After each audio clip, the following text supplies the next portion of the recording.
visto que desde temprano nosotros aquí en el Diario del 4 hemos estado poniendo de resalto lo que son las últimas decisiones de las autoridades monetarias y financieras, procurando facilitar recursos a todo el cuerpo económico dominicano y a la parte sensible del cuerpo económico dominicano, o sea, a las que más se repercuten. Y como si fuese sido combinado, en cierto modo lo hubo, por eso se le invitó. Hemos procurado la presencia hoy de Alejandro Fernández W. Él es economista, pero experto en asuntos financieros. Ustedes los ven que a cada momento en su página mensual, semanal del periódico Diario Libre, lo mismo que en los programas de televisión, trata estos temas. Buenos días. Buenos días. Encantado de estar aquí, encantado de estar acá. ¿Por qué será que Orión siempre se para y se va cuando yo vengo aquí? Nunca ha habido una vez que Orión haya sido parte del equipo entrevistador. No, pero se va lo hace siempre. con todos. Con todos. Es con todos, sí. Mira que lo que pasa es que él trabaja en el banco. En el Nacional. En el Banco de Reservas. En el Nacional. Es también editorialista en el Nacional. Y ese pobre diablo tiene que estar, ese cuerpo tiene que trasladarse a varios ambientes casi al mismo tiempo. Él goza del don de la ubicuidad. Del pluripicoteo, le diría. Del pluripicoteo. Del pluripicoteo, sí. Encantado de estar acá. Alejandro, qué oportuna tu visita, de verdad, y te agradecemos que hayas aceptado la invitación. Fue a última hora que lo invitamos Mozart el viernes. Porque es que precisamente nosotros queremos colocar en su justa perspectiva los esfuerzos que hacen las autoridades monetarias y financieras por poner disponibilidad de capital en manos de los agentes económicos. Tú nos puedes analizar eso y proyectarlo. Pues bien, venimos ya de hace como un mes, hubo un anuncio importante de parte del Banco Central de lo que yo llamo unos nuevos valdesianos. Valdesianos es básicamente la liberación de recursos que estaban en el encaje legal de la banca, allá mismo en el Banco Central, que se dice, bueno, vamos a hacer esto, vamos a disminuir el índice de encaje legal y a permitir que esos recursos, en vez de quedarse en la bóveda del Banco Central, que se inyecten en la economía dominicana bajo ciertas condiciones específicas y también dirigida a ciertos sectores. Las condiciones creo que son todas conocidas, una tasa máxima de un 9%, fija por 6 meses, y también se establecieron una serie de sectores, todo el sector privado, así que de subsectores de la economía privada, es decir, no es para financiar al Estado o al gobierno central, sino al consumo, a la inversión privada. Entonces, eso fue hace como un mes. Algo que ocurrió en el día de ayer, y eso sí fue noticia incluso para fines de un domingo, y es que el Banco Central disminuyó lo que es su tasa de política monetaria, que él le dice también como una tasa de referencia.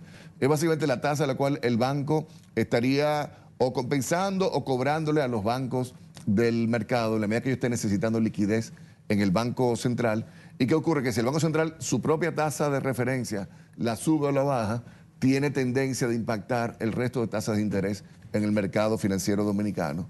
Y lo que vimos ayer es que se disminuyó esa tasa por primera vez en 12 meses. La última vez que la habían cambiado fue un incremento de 0.5. Sí. Creo que para esta época, creo que para julio del año pasado. Y ahora entonces la están disminuyendo.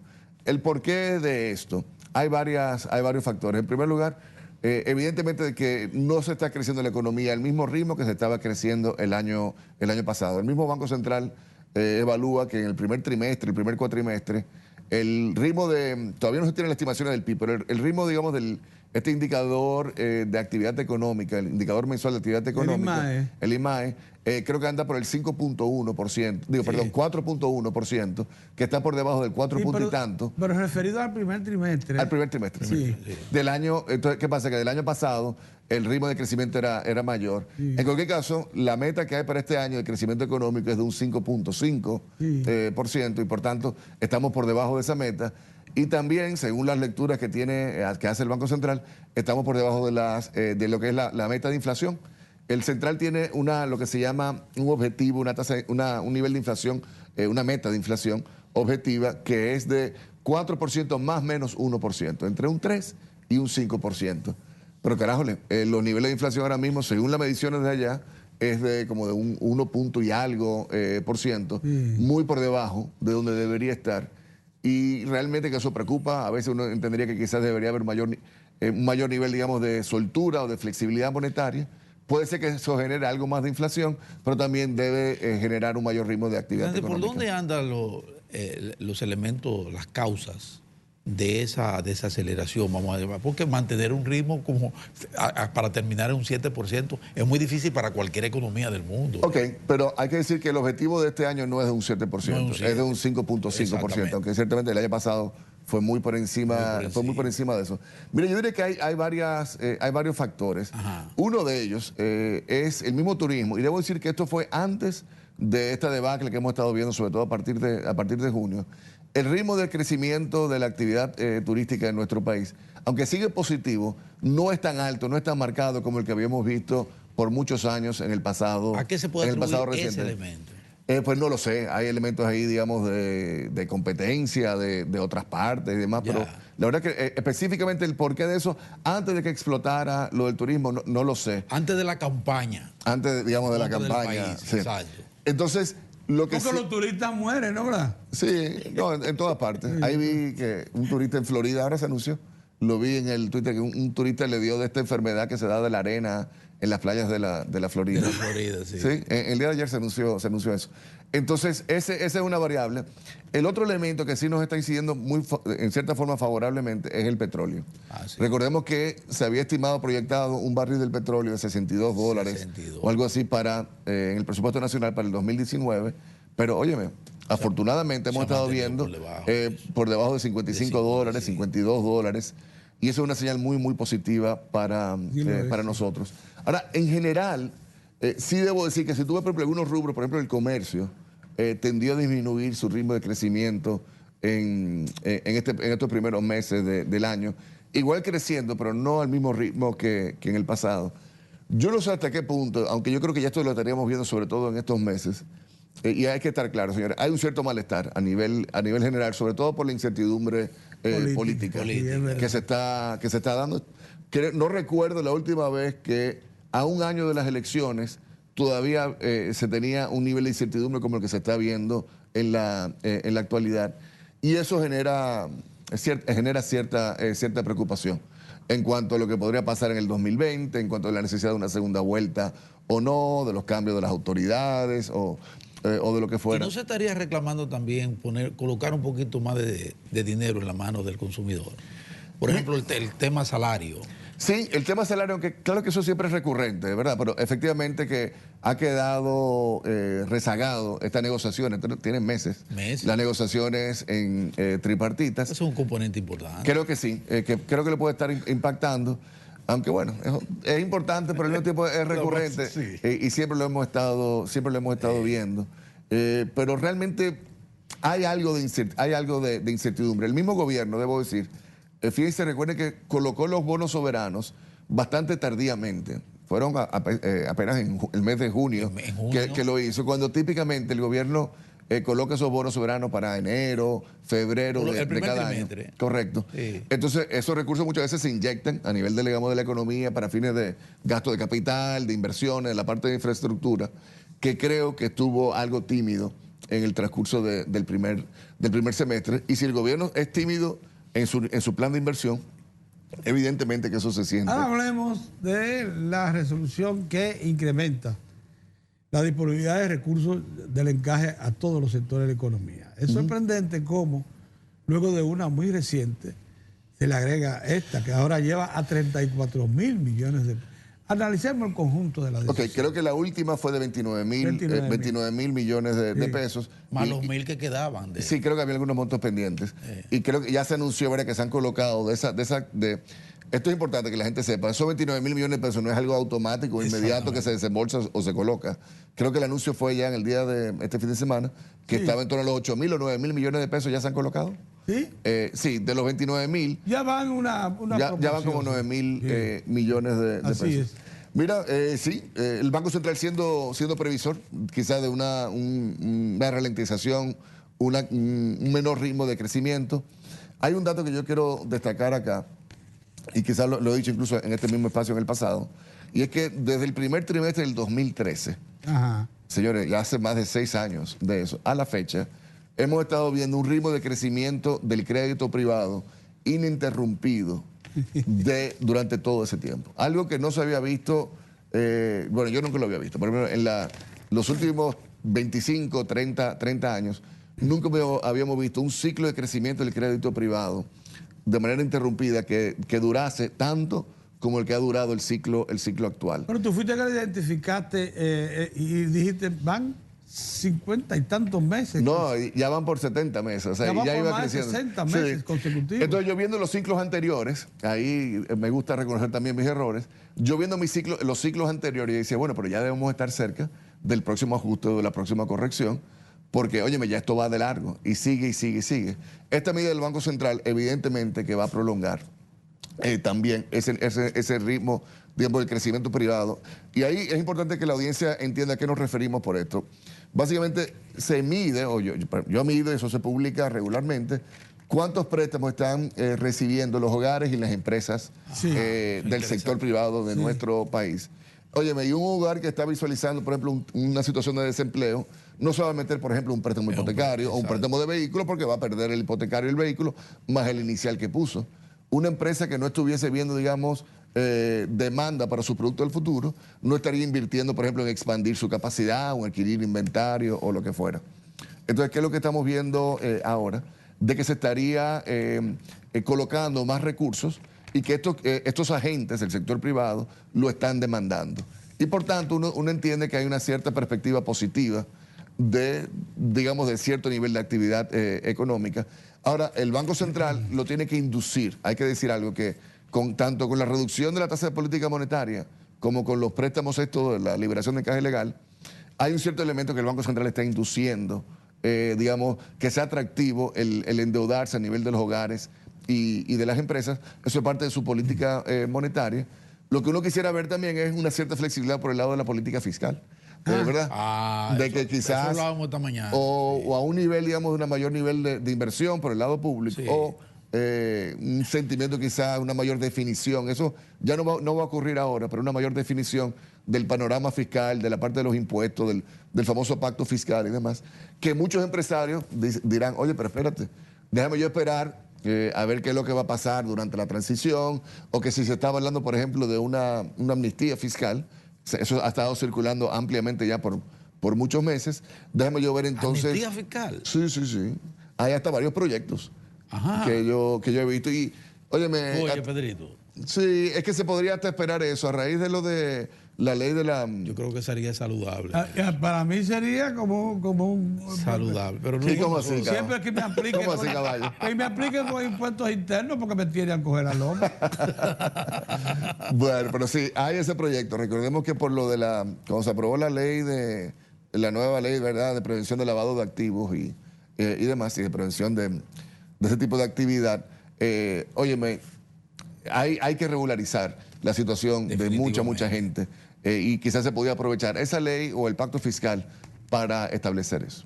Yo quiero, Pedro, no sé si tú tienes algo más con relación al tema. Yo quiero seguir este tema, precisarlo un poquito más. Miren, esta resolución del 27 de junio, o sea, la semana pasada, que incremente 5.154.9 millones de pesos la disponibilidad y disminuyendo del encaje, se suma a la del 30 de mayo pasado, que fueron 29.209 millones. Hicieron una adicional entonces. Sí, este es un adicional. Entonces, en la del mayo pasado, se acordó a las viviendas económicas terminadas hasta 3.5 millones de pesos, se le puso a disposición de los bancos 4.200 millones. Vivienda terminada. Sí, a las viviendas nuevas terminadas, en un segundo renglón, hasta 8 millones de pesos se le puso 4.200 millones de pesos más. Ahí estamos hablando de 8.400 millones de pesos. Pero fíjense cómo son las cosas. Acoprovi se movilizó y le solicitó abiertamente. Y fue al Banco Central y dijo, pero mire, está bien, porque todos sabemos los tres, estamos claros que la industria de la construcción tiene un mecanismo que le es indispensable, que en la medida en que construye debe salir de ella, porque si no, no regresa el capital de trabajo. Se va acumulando el inventario. Se va acumulando el inventario. Entonces ellos fueron y le dijeron, señor, todo está muy bien, se lo agradecemos porque vamos a salir pero no tenemos con qué construir, mantener ese ritmo de construcción, sí. Entonces las autoridades oyeron, evidentemente, porque la resolución última, la del 27 de junio, la semana pasada, le pone a disposición 5.154 millones. Supongo que las mismas condiciones. Acuérdense que las condiciones anteriores fueron, bueno, tasa fija de 9%. Es la misma. Sí. Los préstamos con cargo a estos recursos deberán ser otorgados a una tasa de interés de hasta un 9%, anual fija. Pero a por un 6 plazo, años es. Sí, fijo por 6 años. Por 6 años. Aquí es a un plazo de 2 años. A un plazo de 2 años, pudiendo ser renovables. Y la recuperación volver a ser recolocada. Oye, eso es revolvente para los fines. O sea, si tú pagas tiempo, tú puedes, eso mismo te convierte en acreedor de otra cantidad igual. Claro que sí. Por un plazo remanente que no supere los 6 años. Por ahí que anda la cosa. Del monto liberado, 4.430 millones serán colocados por los bancos múltiples y 724 millones de pesos por las asociaciones de dos. Entonces dime, lo que quiere decir, no, porque el que nos puede proyectar esa por cosa eso, pues, es Alejandro. Alejandro, sumando partidas, tú tienes que son 8.4 más 5. El sector construcción tiene más de 13 millones. Debe dinamizarse, así es. Y es importante quizás que la audiencia entienda y dice, pero ven acá, pero para viviendas existentes, ¿y eso cómo nos ayuda? ¿Cómo ayuda el sector construcción?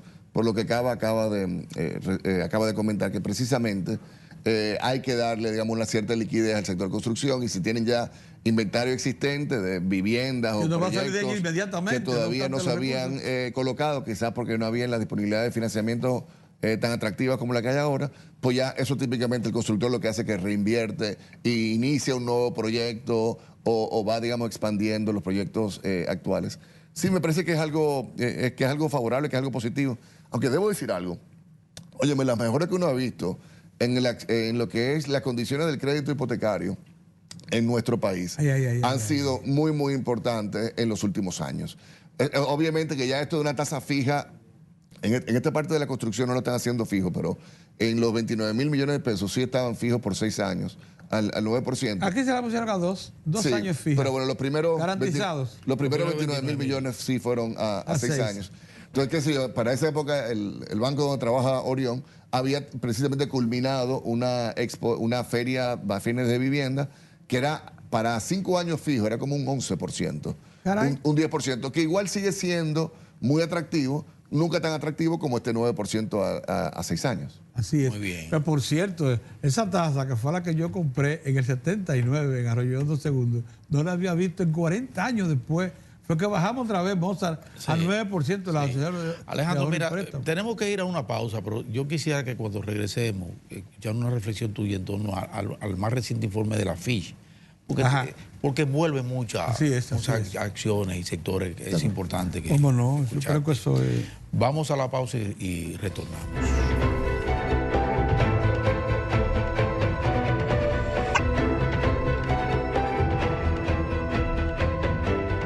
Alejandro, las evaluaciones que hacen las agencias evaluadoras de riesgo en tiempos de ambiente político confuso y eso, siempre son riesgosas.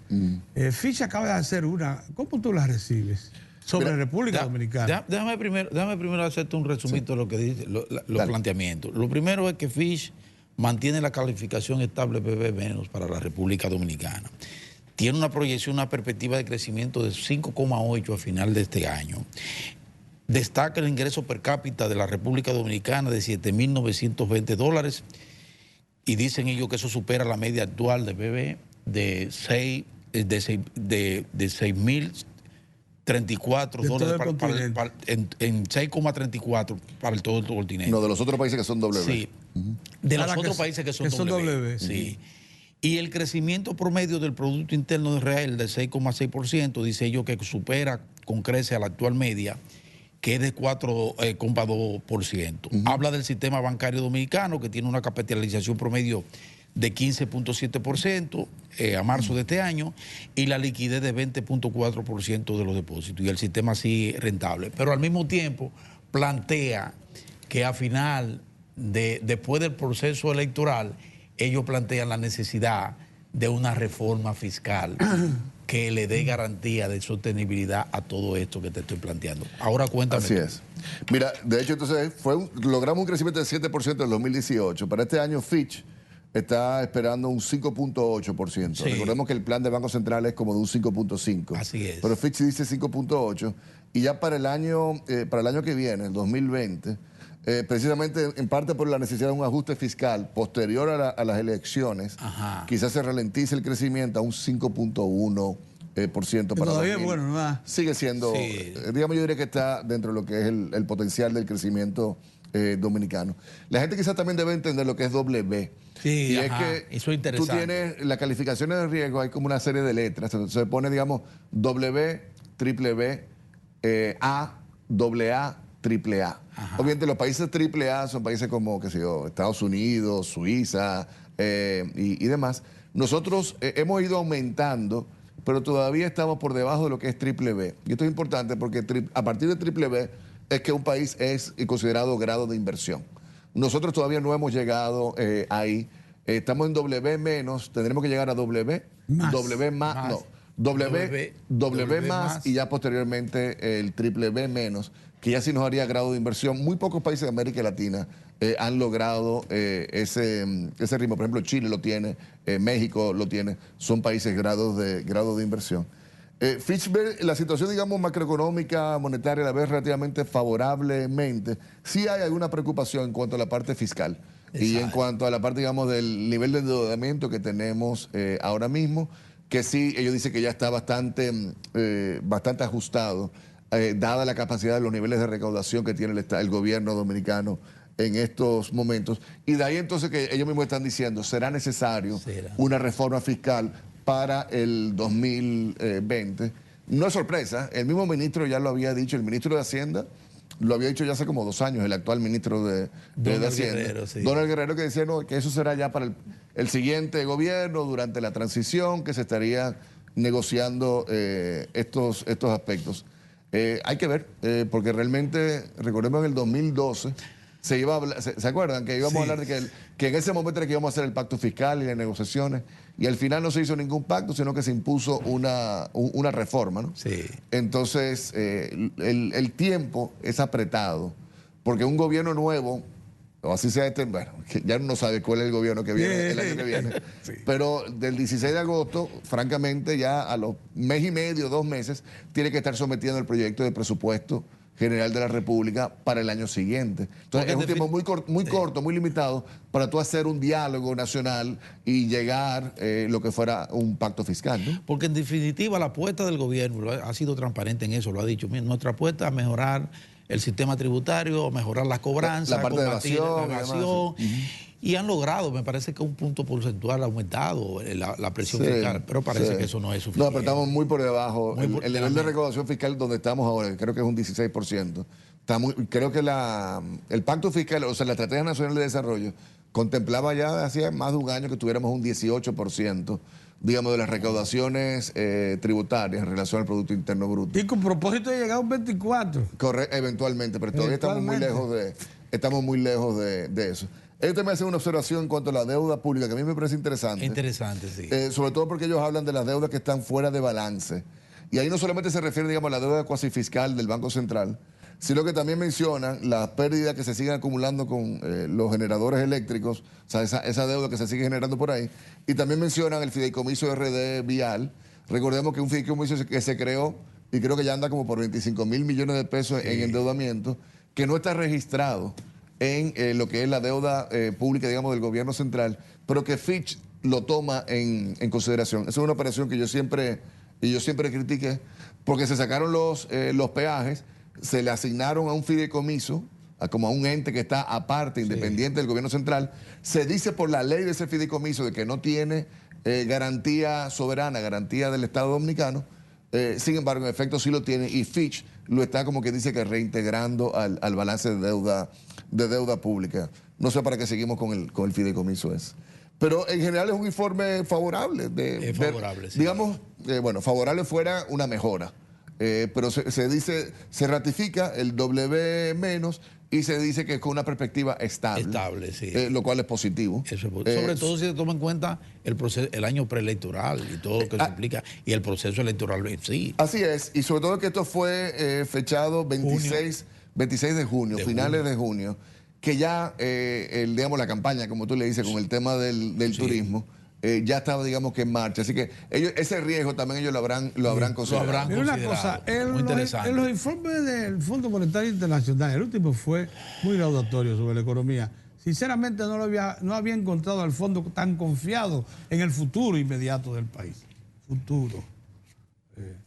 Pero ellos han insistido en los últimos 3 o 4 años en llamar la atención de poner bajo control regulatorio el asunto de las cooperativas. Así. Un negocio que se ha incrementado considerablemente en el país y que incluso está incursionando ya en campos del sector financiero. Del sector financiero. Así es. ¿Qué tamaño tiene eso? ¿Cuáles son?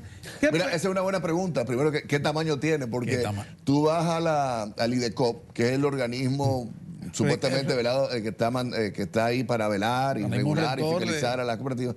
Y yo creo que yo lo buscaba hasta el otro día y yo no encontraba un listado de las cooperativas autorizadas a operar.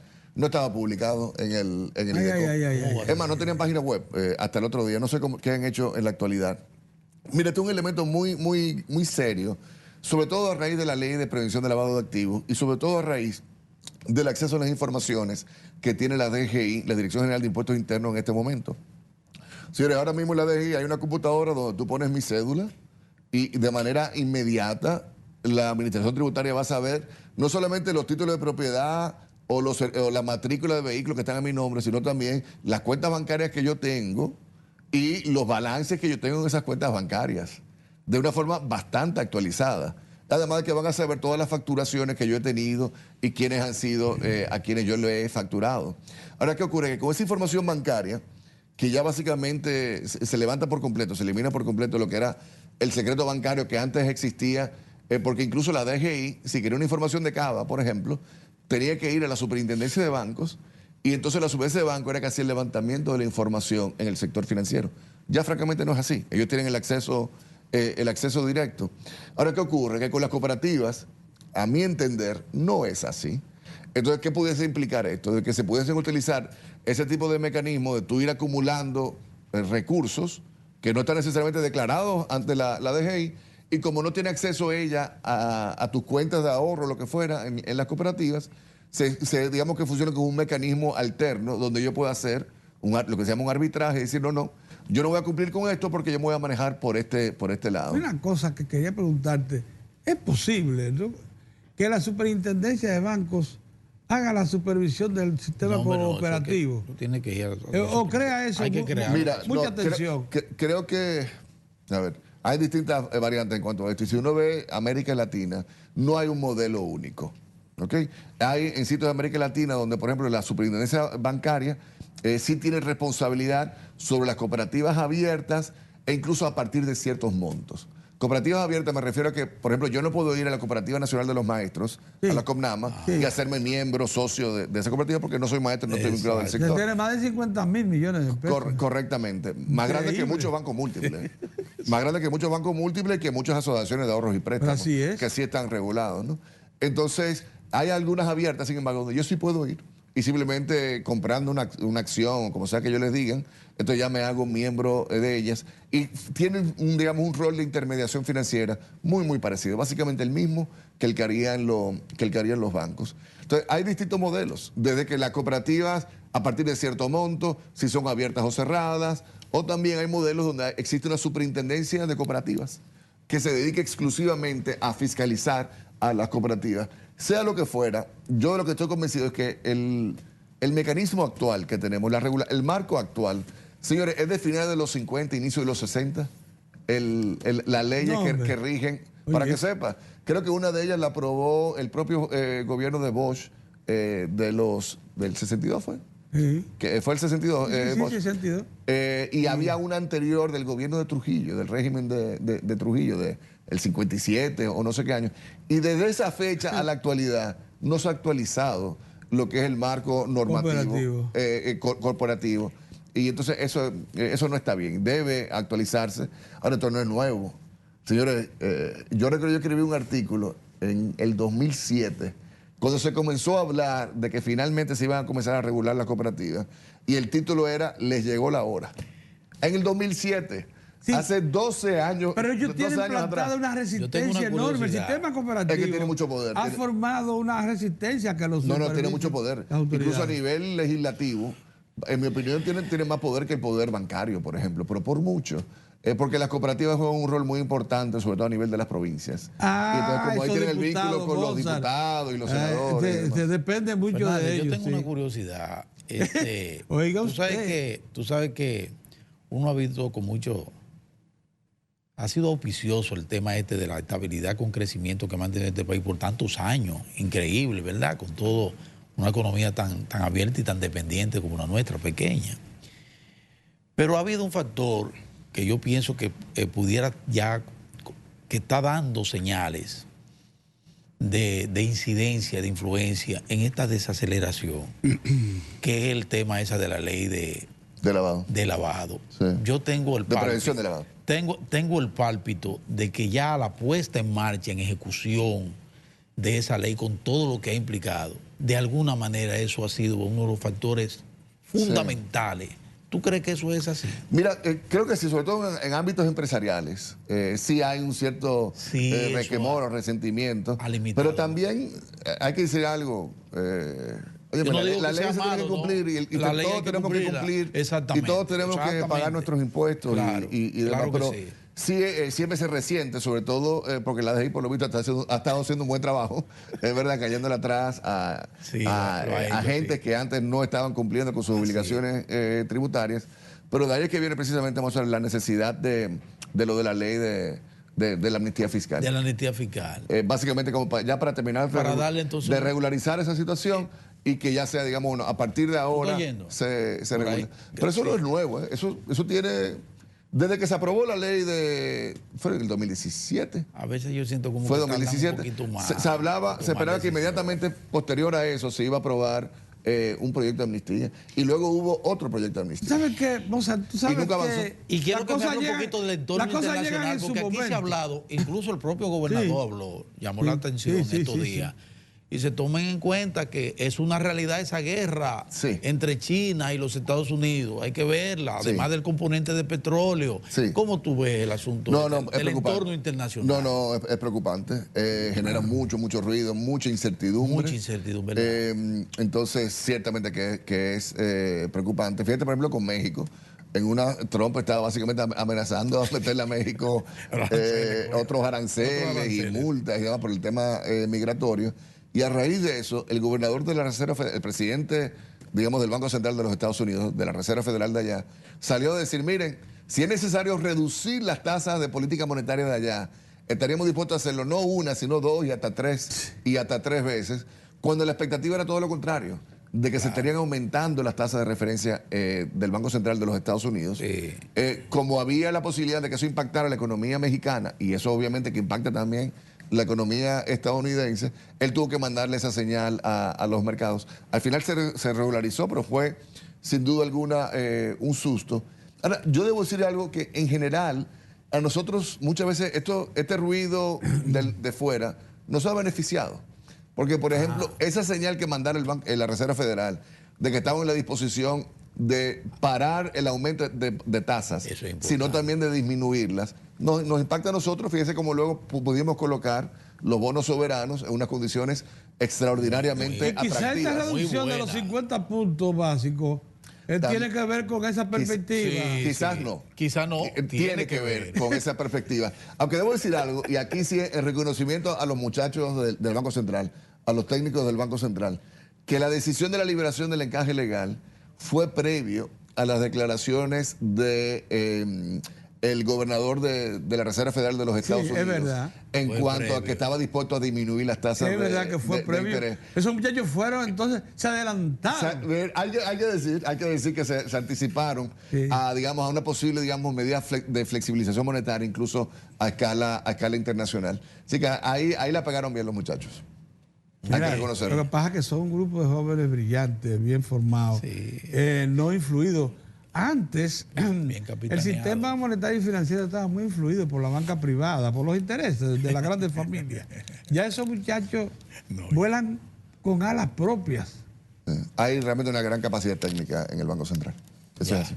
Ese es el asunto. Sí. Ahí es que está el asunto. Y no hay mayores temores, entonces, y el componente de petróleo y lo que estamos haciendo aquí, por ejemplo, Entonces, eso es favorable. en materia de cambio de la matriz eléctrica y ese Sí, tipo de también, cosas. también es muy favorable. Y también la parte del petróleo nos ayuda, nos contrarresta sobre todo el palo. Oye, mis señores, en lo del turismo lo vamos a sentir y se va a sentir duro. O sea, yo no me cabe la menor duda que pudiésemos ver que así como antes estábamos creciendo doble dígito al 8% la cantidad de turistas llegando a Pero nuestro es país. coyuntural, porque no es sostenible la Pero- campaña. Sí, pero igual se No, siente. no está bien fundada. Pero es Pero sostenible. igual- Aquí Es mucha hay- aquí especulación. hay- En lo aquí hay- inmediato, aquí oye, hay me cago. autores que están en eso. Aquí hay En lo gente inmediato jodiendo. y con la incertidumbre política tan Exactamente. fuerte que hay en estos momentos. Eso hay que Ese resolverlo. ruido del turismo y el ver que tú vas a ver, señores, la cantidad de turistas entrantes aquí se va a caer por lo menos un 10%, un 20% en los próximos meses. Y eso también es una cifra, digamos, de una cierta preocupación. Es verdad lo que tú dices, porque es que también el ambiente político ha contribuido a eso. Sí, por eso yo creo que los muchachos políticos deberían Sí. ya terminar de ponerse de acuerdo y Sí. que haya